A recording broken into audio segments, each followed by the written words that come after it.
The guys from Over Under, Jake Nichols and Trent Arnold.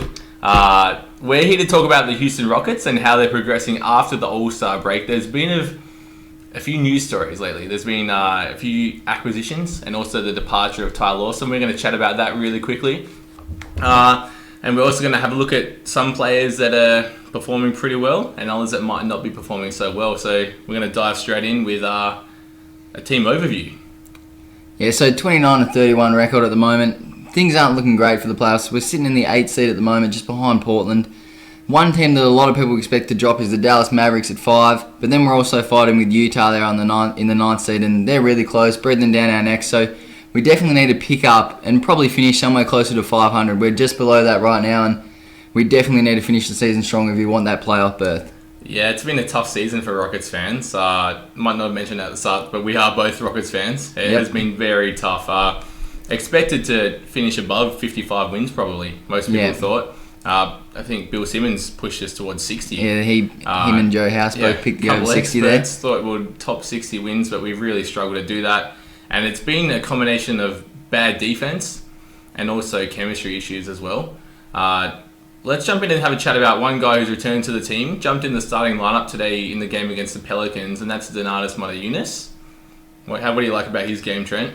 Well, after the trade was vetoed by the Detroit Pistons due to injury reasons, it's good to see him back out and playing basketball and looking good. He looks fit, looks healthy. So hopefully the reason they veto that trade doesn't turn out to be anything substantial from our point of view, because having him on the team if he's healthy is going to be fantastic, because he can do a lot of things. He can shoot the three. He's a great passer, and he's also really, really good down on the block. So this is a guy we really want to see healthy. We want to see him playing 25, 30, 35 minutes per game, because he's a really great combination with Harden there, in my opinion, especially in the pick and roll. Yeah, definitely. I read something this morning that I found very interesting, and Demo thinks that he was made to fail the test at the Pistons. That was a physical test.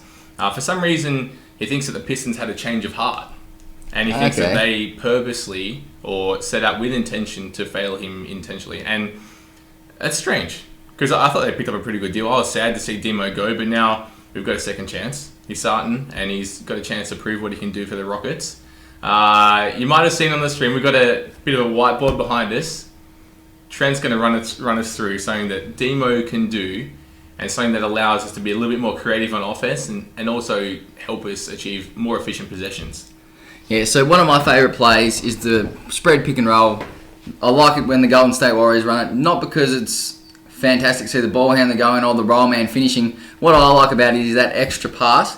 And in our team, we've got Capella and we've got Dwight Howard, who can both finish in the pick and roll, but they're not able to play make out of the pick and roll. So that's something that Motiejunas can. So we've got it here on the board. This is Harden up the top. We've got a shooter in the corner, shooter in this corner, and then we've got Dwight Howard down here. So basically, Demo will come up and he'll set the screen for Harden.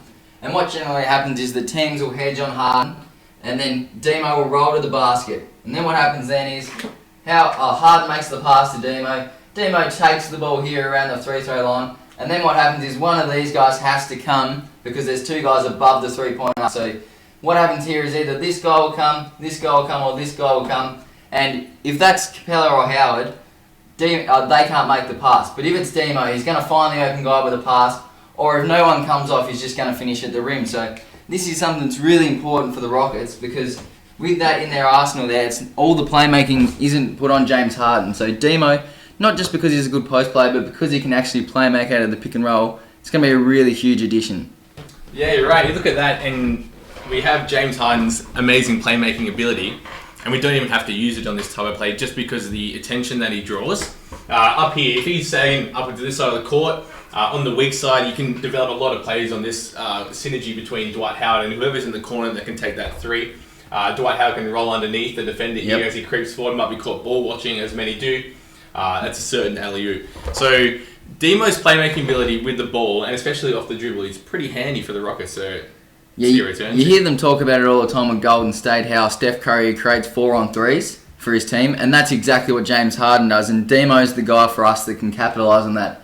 And we saw it the other day, James Harden whipped the pass to Demo, and he whipped it behind the back line, it went viral, and that's the sort of thing that Demo can do for us. So that's the biggest addition, I think, with the Demo coming back. He's back. I'm excited because he's a very exciting player to watch. You can he's someone who's very fundamental, and you can learn a lot just by watching him. Yeah. His footwork and his post moves are very, very nice.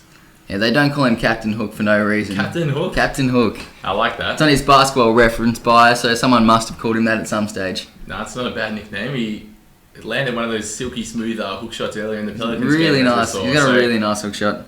Very nice. So another thing that we've it's been brought to our attention lately is how good James Harden's been playing, but also how under the radar it might have been. Yeah, because of that like media backlash, I guess, for Harden, and the media is trying to say that it's a bad leader. The chemistry issues are obviously there to see, but from an individual standpoint, James Harden has been just as good as last year, really. And you compare it to Damian Lillard, who's one that I want to throw out there, because Damian Lillard's getting all this like dark horse MVP candidate, like everyone's putting him in their sort of candidates, top 5, maybe top 3, and James Harden's been just as good. He's been better, actually. I mean, I've got the numbers here for you, Jake. I mean, who would you rather have? A guy that's averaging 28.5 points, 6.3 rebounds, 7 assists, 1.7 steals, 0.6 blocks, and shooting 51 effective field goal percentage? Or then you've got Lillard, who's 25.4 points, 4.3 rebounds, 7 assists, 1 steal, 0.3 blocks, and 50 effective field goal percentage. So he's literally below Harden in every single category, yet he gets MVP hype. Yeah, and Lillard should be expected to carry the team load a little bit more at the Blazers than the Rockets have been for Harden, who has been trying to get Howard involved a little bit more in plays, and JB has trying to come out and get everyone a bit more involved because it helps the Rockets a lot when everyone can shoot and everyone can play and make, not just James Harden. So you look at that and you wonder why the media do jump on James Harden's back and give him a hard time, and it translates into the casual fan as well. Yeah, and this is the thing that you've got James Harden here, and the offense, everyone's saying that it's stagnant because James Harden plays, this isolation offense and all that stuff, but Houston's offense is as good as it was last year. It's as good as Portland's offense is. The only difference between Portland and the Rockets, and people use the team success as a reason to pick Lillard, but Lillard's a part of their offense. Harden's pretty much the man for their offense. Both their offense is just as good, but the thing is Portland's got a good defense, and that's what sets these two teams apart. It's not the fact that Lillard's better than Harden, it's the fact that he actually has defenders on his team that are playing really well. That's the only difference there. It's a massive concern. I wish we had the answer to why that would be the case. The team just struggles mightily on defense this season. I think with the Rockets, it's just an age thing because you've got too many guys like Capella and Harrell who are energy guys, but then they're actually not quite ready mentally to play team defense. And then you've got Howard and you've got Ariza, who are really good defenders in their past, but they're getting old now. Like, they're both in their 30s. So guys who are going to be expected to play on the best defender every night are going to struggle in their 30s, I think.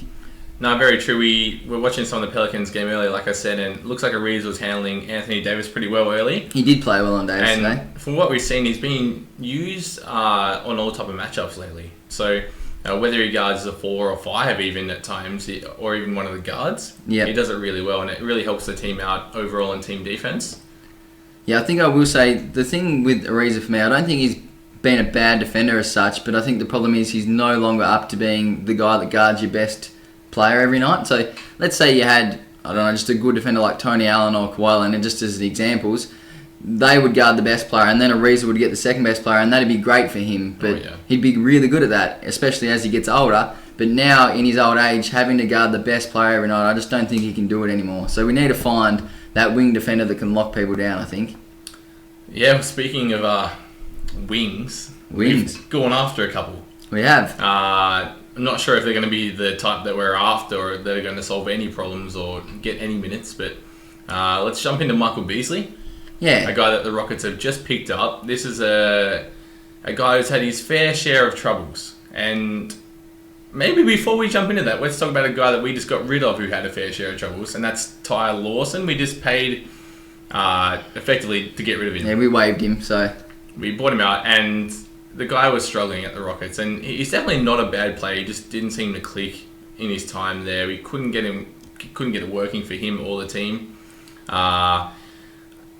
He seemed switched on mentally, I guess. Just wasn't there though. I think you and I both wrote about it prior to the season, and we said that it's just not a very good fit for him because we both agreed you need a guy like Beverly who can play really good defense and then can also play well off the ball and hit shots. And for Lawson, he needs the ball in his hands. So James Harden's not a great guy to pair him with. And we've seen this year 5.8 points per game, 3.4 assists, and he's only hitting 38% from the field. So he's really not bringing anything to us without having to dominate that ball. So you need someone with James Harden that's going to play off the ball, and Ty Lawson, unfortunately, is not that guy. So we'll see if anyone else does pick him up, and he'll probably play better there.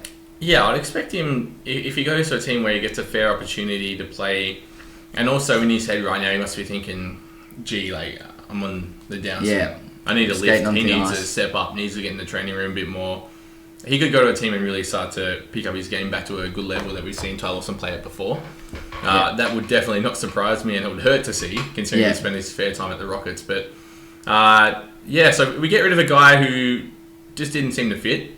I don't know if it was chemistry or just the fit itself, like you mentioned, but we bring in a guy who is a bit of a pothead of Michael Beasley. So he's had his issues.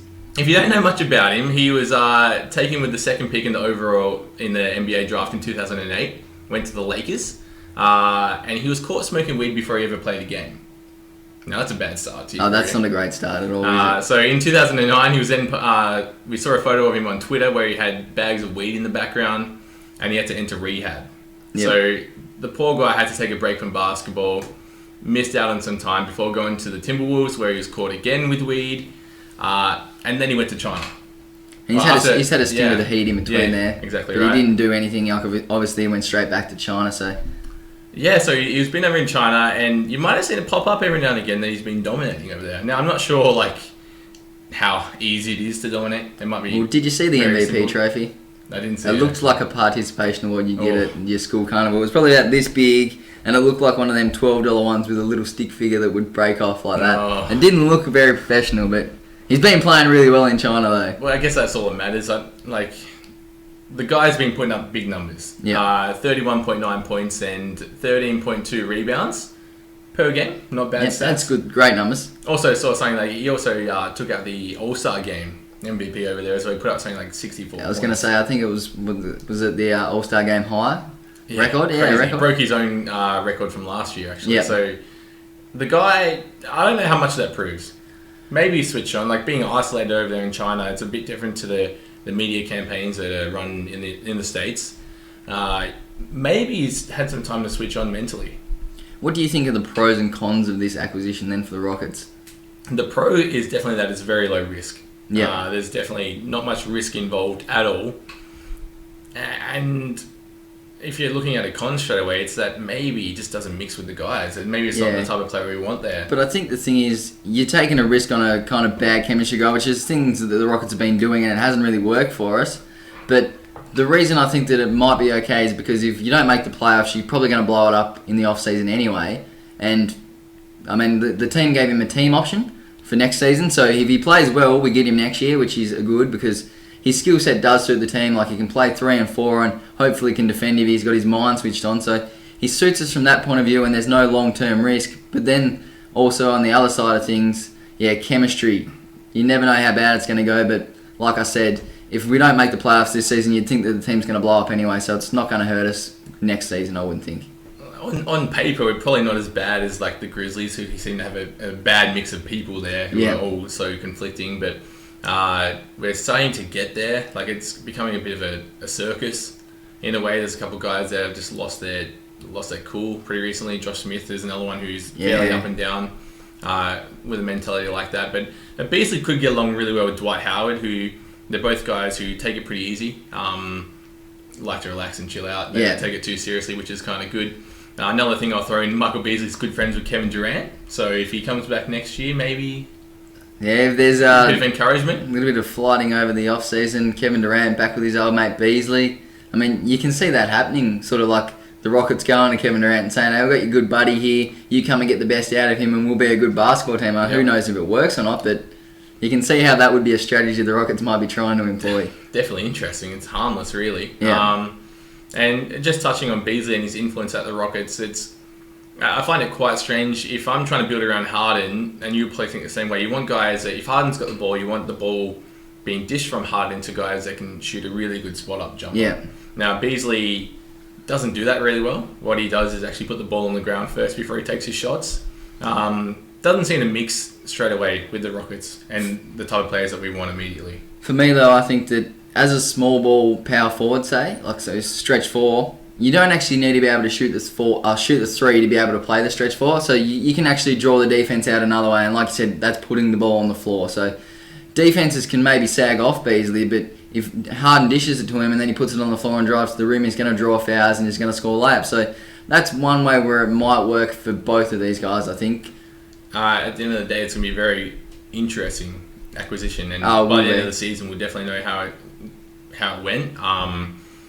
It seems pretty harmless right now, though. I mean, like, definitely a low risk, high reward sort of type of thing. I think I like the size that him and Ariza would both bring to the 3 and 4. Like, they could be pretty interchangeable there across the position. So there's a lot of interesting things there. It's just whether or not it works out, we'll see that. Yeah, so Beasley was I think the second of 2 acquisitions we made recently. He was the bigger name, but much bigger name. There's another bloke, Andrew Goudelock, who 27-year-old picked up, who was playing in China as well. He's been playing okay basketball, good by NBA standards, but okay for Chinese standards, I'd imagine. 22 points, 3.8 rebounds, and 3.2 assists. Most importantly, though, has been draining the three-pointer at 41%, which is pretty good. Yeah, really good. So it'll be interesting to see where he fits in the team, if he does at all. I'm sure he'll get given some type of chance. Most importantly, JB will probably look at it and say, okay, you can do this, you can do that, we'll work on it on the off-season, maybe we'll bring you back for another year and see where you fit in. I think that's how it's going to turn out. Yeah, and I'm not going to pretend like I've seen a lot of his games because obviously he plays in China, but you look at his numbers and you look at some highlights and you see that he's been scoring his points from the three-point line, and he's a pretty sort of bigger and athletic kind of guard, so I think that it seems like a guy that probably will fit next to Harden. So he can shoot the 3, which is great, and sort of a bigger, hopefully defensively minded point guard, and that's exactly what we need to maybe back up Beverly there and keep the defense going at the point guard position. Yeah, that's exactly right. We need some depth there, and it seems to be what we've got. Yeah. Seems to be not a bad little pickup, really. Yeah, it should be a good pickup, I think. Yeah, hopefully so. So, just before we go, Trent, you had a question for me. Yeah, I did have a question. It was basically just going to be about the Lillard and Harden thing. I was going to ask you, looking at their stats, who do you think would have had the better 3-game stretch after the All-Star break? I feel like it's going to be James Harden. Yeah, it's obviously going to be hard now because we've set it up earlier on. But so the numbers after the All-Star break, remember when Lillard went ham on the Golden State Warriors, and he was averaging 35 points, 5 rebounds and 6 assists over that sort of little break, and everyone was like, oh, Damian Lillard's so snubbed, he's killing it after All-Star break. But James Harden was actually putting up 39 points, 6 rebounds and 8 assists in that time, and no one was saying, oh, look at James Harden, didn't get picked as a starter, look at him, he's playing hard for the snubs. And yeah, that was just another thing that I wanted to mention to you, see what your thoughts were on it. No, it just makes me a little bit angry that he's underrated so heavily, and a lot of people actually think he's having a really disappointing season when in fact he's definitely top 5 NBA right now. Yeah, definitely. I mean, he's averaging 29 points and 7 assists. I mean, there's not many better than that. No, definitely not. He's second highest scoring points per game. Yeah, exactly. Right? And then also people talk about his defense, but I'm working on a piece right now in defense of James Harden on that side of the ball, so hopefully we can get that out to some readers soon and we'll expel some of those rumours. Yeah, it'll be a good one for Rockets fans at the very least. Yep. Cool. Well, that wraps it up, unless you've got anything else to add in. Not really. Just if you want to find any more of our stuff, come to www.overundertalk.com. You can also look us up on Twitter, find us on Facebook. Our personal accounts, this is Jake Nichols, aka Tachyon, and I'm Trent Arnold, handle Trent Arnold NBA. Cool, we'll throw them in on just under the YouTube video there. Check us out on Twitter, we provide some pretty good analysis, I think. We try to anyway. Yeah, we try. Anyway, see you guys.